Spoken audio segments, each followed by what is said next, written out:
Јас жалам што дополнителниот заменик министер се препознал најверојатно со некои од откупувачите и навистина жалам доколку имале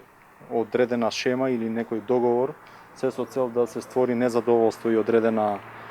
паника кај оризопроизводителите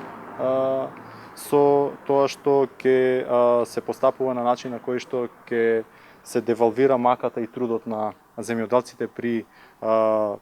давањето, при продажбата на оризот, при предавањето на оризовата арпа кој откупувачите, но сепак тоа е во доменот на неговите сваќања. Можевме да видиме од овие неколку дена дека нема воопшто никакви познавања од оваа материја. Сите оние кои што ги исполнуваат условите, јас мислам дека сум информиран од страна на Сдруженијето земјоделци, постојат и оние кои што откупуваат редовно и кои што ги почитуваат и правилниците за квалитет на оризовата арпа и соодветно го прифаќаат согласно квалитетот кој што го поседува оризот кој што го произвеле земјоделците.